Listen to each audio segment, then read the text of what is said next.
Okay, good morning students. Today we are going to start our new unit. It's your unit number 3 and your new lesson is silver. So look carefully the warming up. That imagine that your class has to be divided into groups or houses. Then each house will have their own color, symbols, then emblem, then motto, dress code, a common room with objects of their interest and a suitable furniture. Think of the set of 4 names for the groups. Then form groups and work out the imaginary details for each set. Then some suggestions are name, then color, yellow, symbol, the sun, motto, health is wealth, dress code, yellow vest belt, etc. Okay. Then canned furniture, green and a yellow curtains and a herbariums in a common room. इस तरह से आपको groups बनाने हैं और उस group का जैसे आपने अगर नीम ले लिया, नीम एक टॉपिक है आपका, समझ के चलो, और उसका कलर रहेगा येलो, सिंबल रहेगा सन, मोटो आपका रहेगा, क्या है आपका मोटो उस काम को करने का, वो ग्रुप का हेल्थ इज वेल्थ बोला यहाँ पे. ओके, क्या हेल्थ इज वेल्थ, तो इस टाइप. देन ड्रेस कोड क्या रहेगा आपका, येलो वेस्ट बेल्ट है ना, जो क्योंकि आपने मेन कलर आपका येलो पकड़ा था तो आपको उसी हिसाब से ड्रेस भी सजेस्ट करना पड़ेगा. ठीक है, तो यहाँ पे येलो वेस्ट बेल्ट आप यूज कर सकते हैं एक्सेट्रा. देन कैन फर्नीचर मतलब लकड़ियों से ज्यादा यूज हुआ फर्नीचर आपको यूज करना है. Then green and yellow curtain, cane furniture मतलब लकड़ियों से बने हुए कैन के फर्नीचर जिसको बोलते हैं. Then green and yellow curtains, आप कौन से कर्टन यूज करोगे, कॉमन रूम के लिए yellow curtains and sorry yellow curtains आप अपने ग्रुप के लिए, and herbarium in a common room, और ये हर्बेरियम कलर के जो रूम वो कॉमन रूम रहेगी आपके लिए. ठीक है, अब एग्जैक्टली देखते हैं इसमें क्या दिया. दूसरी दिए हुई है कैटेगरी दी हुई है. ठीक है, कैटेगरीज में आपको ये दिए हुए हैं, नेम्स दिए हैं, स्टील दिया हुआ है, कॉपर दिया हुआ है, सिल्वर दिया और गोल्ड दिया हुआ है. फ्लावर्स में आपको अपने हिसाब से यहाँ पर लिखना है. स्टार्स और द गैलेक्सीज यहाँ पे आप अपने हिसाब से लिख लो. जैसे ट्रीज का यहाँ पे नीम, जैसे यहाँ पे नीम का था तो नीम के बारे में, तो आपको कौन सा ग्रुप लेना है, एक नीम वाला ग्रुप रहेगा, एक बनियान वाला ग्रुप रहेगा, एक गुलमोहर वाला रहेगा, एक अशोक वाला रहेगा. तो ये नीम का एग्जांपल यहाँ पे ऑलरेडी आपको समझा दिया है. ऐसे ही आपके 4 हाउसेस रहेंगे. ठीक है, 1 2 3 4 हाउसेस रहेंगे, 4 ग्रुप के 4 हाउस. सीजन आप यहाँ पे कोई भी पढ़ सकते हैं, winter, summer, rainy season, spring या आइटम वगैरह इस टाइप के. ठीक है, ये तो आपको करना है, देखिए क्या कर सकते हैं आप इसको. Then second question, read the lines of the following poem, guess and fill in suitable words to make the lines rhyme. Rhyme means आपको पता है कि जो वर्ड्स होते हैं वो कैसे सेम साउंड से एंड हो जाए तो उसको हम राइम स्कीम कहते हैं. जैसे हमने एक पोएम पढ़ी है कि जॉनी जॉनी एस पापा, अब पापा जो आया है लास्ट वर्ड है, अब उसकी सेकेंड लाइन क्या, ईटिंग शुगर नो पापा. अब पापा पापा ये जो वर्ड्स आ रहे हैं ये सेम वर्ड्स भी आ रहे हैं and same pronunciation, so it's we call that it maintain a rhyme scheme. इस करके आपको तो पता है राइम स्कीम क्या है.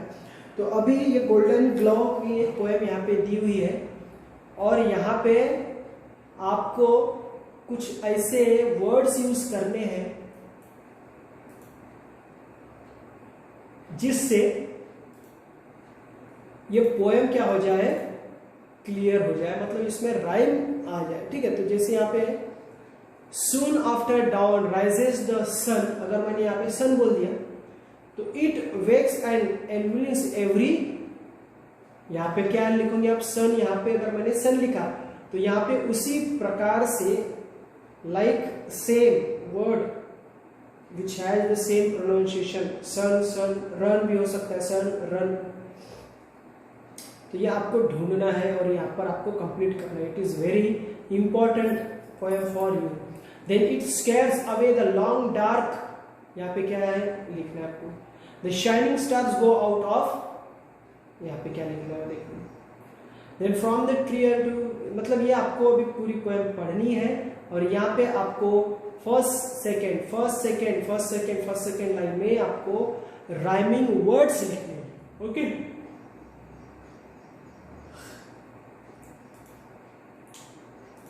Now let's see the our new poem. It is a silver. Silver का मतलब है चांदी, चांदी की तरह।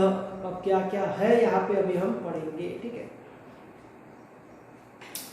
Slowly silently now the moon walks the night in her silver shoon. अब ये देखो, moon and shoon, these are the rhyming words. So like that you have to complete this above poem also. Okay, next. Slowly silently now the moon walks the night in her silver shoon. This way and that she peers and sees the silver fruit upon silver trees. Sees trees is also rhyming words.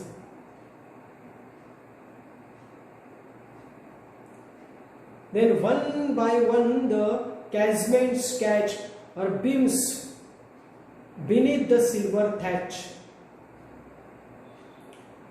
Then couched in his kennel like a log, with the paws of the silver sleeps the dog.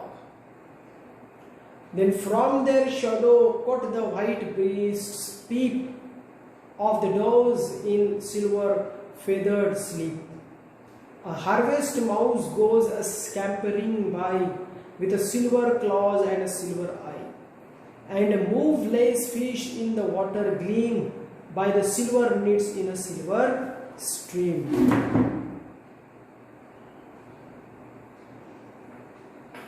So first line, slowly silently now the moon walks the night in her silver shoon. अब यहाँ पे बोला गया है कि धीरे धीरे, slowly slowly. अब ये जो पोएम एक्चुअली बोला गया है, ये नाइट, ये देखिए यहाँ पे पिक्चर्स में भी शो किया हुआ नाइट का एक साइट है, रात का समय है समझ के चलो, इसलिए यहाँ पे मून का भी मून का डिस्क्रिप्शन किया हुआ है। तो मून जैसे कैसे बोल रहे, धीरे धीरे, slowly silently now the moon, जा रहा है, धीरे धीरे जा रहा है, पर कैसे,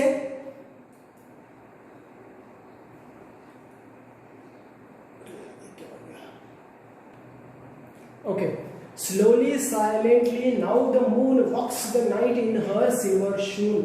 मतलब यहाँ पे ऐसा बोल सकते हैं कि जो चांद है वो चांदनी रात में सिल्वर के शून, शून का मतलब है शूज, यहाँ पे देखिए, यहाँ पे दिया हुआ है ना, लास्ट में देखो शूज, शून का मतलब shoes.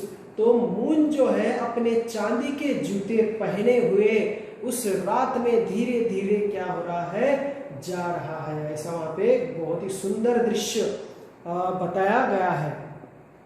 Then next line, this way and that she peers, इस बाजू या उस बाजू, इस तरह से या उस तरह से वो देख रही है, शी इज पियर्स, रात देख रही है, and she is the silver fruit upon a silver trees, क्या देख रही है कि सिल्वर फ्रूट्स लगे हुए हैं upon silver trees.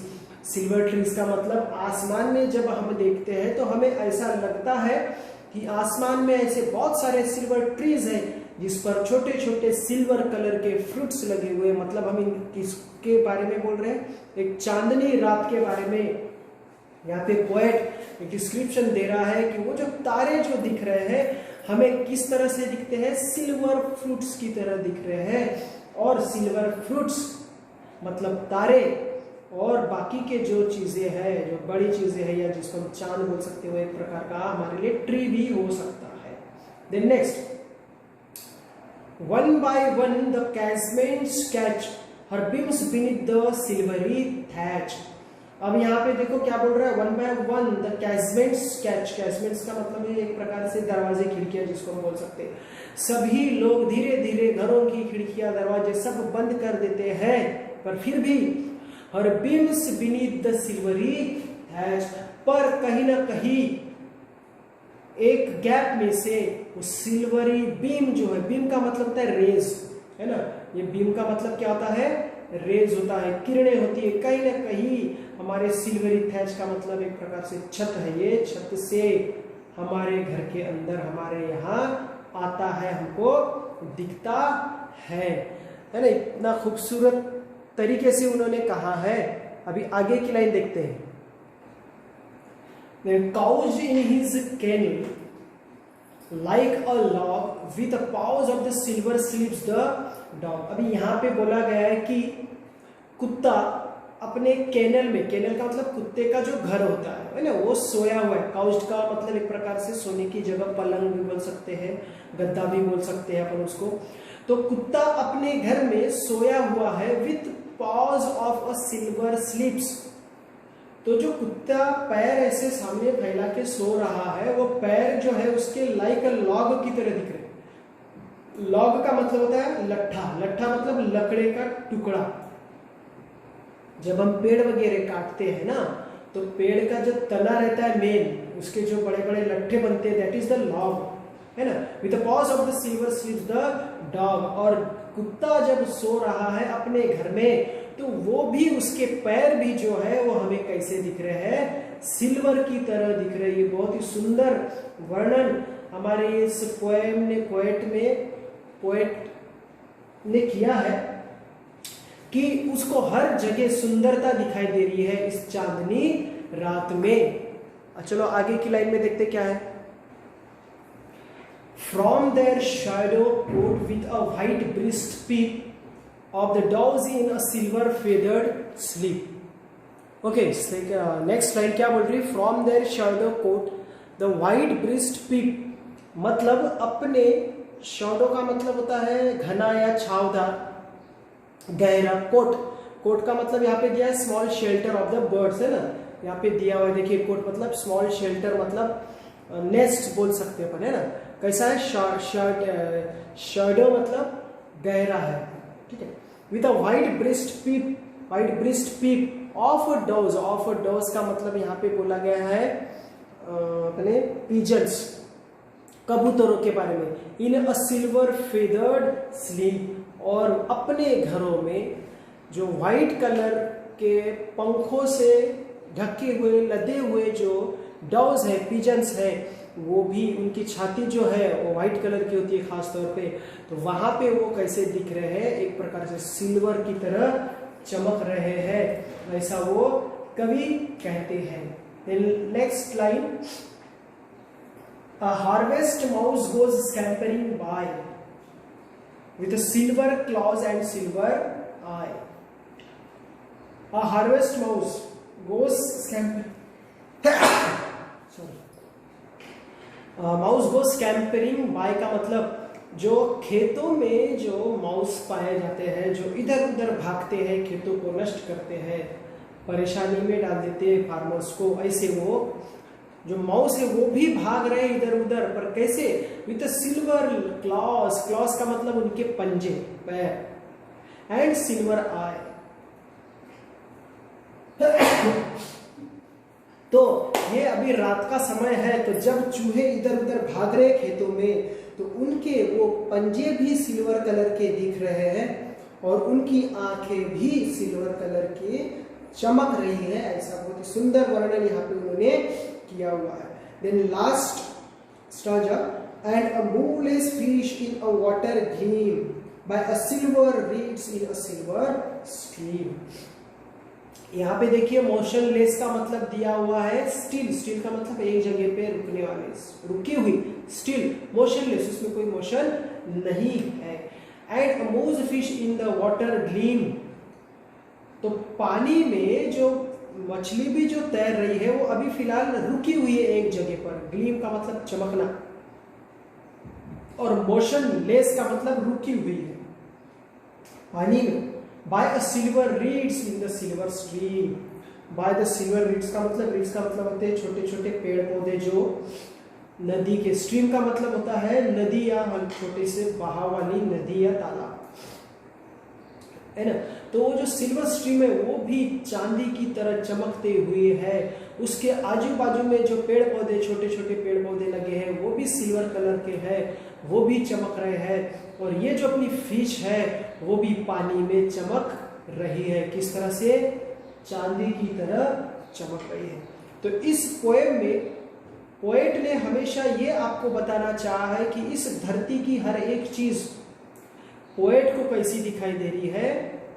Silver colour की दिखाई दे रही है। और सिल्वर कलर की क्यों? क्योंकि ये जो पूरी पोएम जो लिखी गई है वो चांदनी रात में लिखी हुई है। तो सुंदर सा एक बहुत ही सुंदर वर्णन यहाँ पे पोएट ने किया है। ठीक है, तो यहाँ पे अपनी ये पोएम खत्म हो चुकी है। और बाद में आपको ये इंग्लिश वर्कशॉप के जो क्वेश्चन आंसर है मैं आपको इसका PDF सेंड कर दूंगा। Okay, thank you.